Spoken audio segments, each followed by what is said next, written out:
Some stories sound impossible, the kind you'd expect to be exaggerated or completely made up, but every detail you're about to hear actually happened.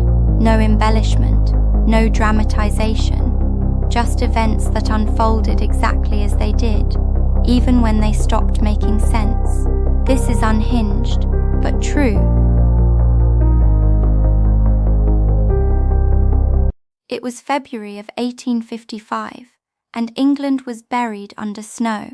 A thick, unbroken blanket had covered the countryside for days, leaving only the occasional chimney smoke rising from small villages. People went about their quiet lives, shoveling paths, tending to livestock, and keeping fires alive through the bitter cold. Then, one morning, something appeared.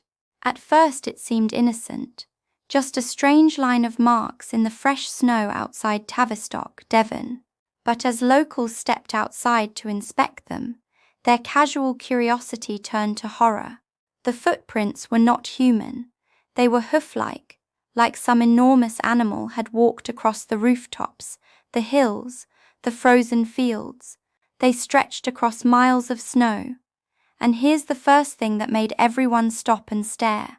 The prints didn't behave like normal tracks. They leapt over fences, crossed rivers, and climbed over roofs with impossible agility. There was no evidence of a horse, no animal droppings, nothing that explained how these tracks had formed.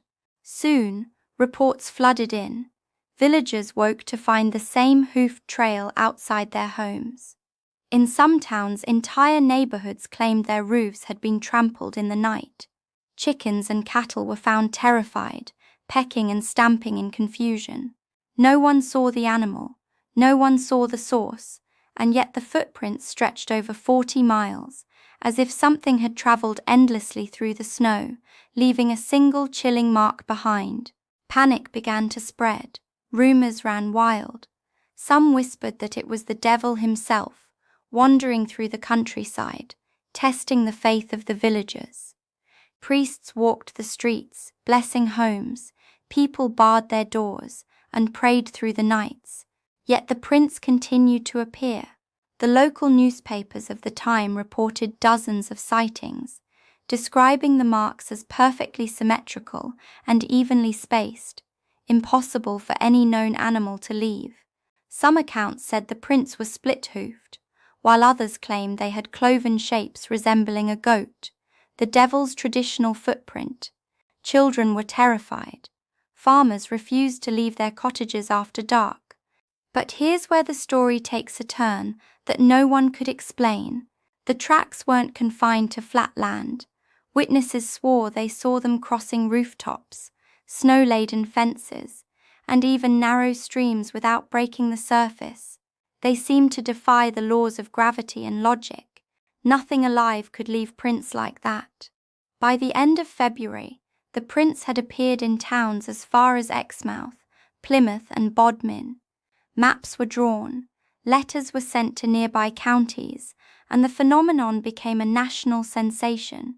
The most curious thing, after 2 weeks, the prints suddenly stopped. Just like that, gone, overnight, as if whatever had made them had vanished into thin air. Historians and scientists have debated the phenomenon for over 150 years. Some suggest it could have been escaped kangaroos, imported to England and released into the wild, though skeptics note that the number and reach of the tracks make this unlikely. Others propose it was a hoax, carefully fabricated by villagers or travellers. A few even argue for optical illusions caused by drifting snow and repeated footsteps.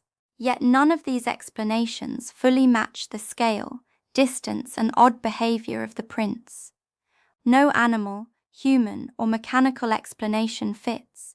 Some accounts even describe the tracks appearing on roofs or disappearing in impossible ways, leaving skeptics and believers equally baffled. And that's why, to this day, the devil's footprints remain one of the most perplexing mysteries in history. The prints are gone, the snow has melted, and the villages have long since returned to normal. But the story lingers, whispered in local lore, and repeated in history books, of a winter in 1855 when something walked across Devon, leaving hoofed tracks in the snow, and vanished without a trace. We may never know what it was, but for 2 terrifying weeks the devil himself seemed to have walked among us, and no one could explain how or why.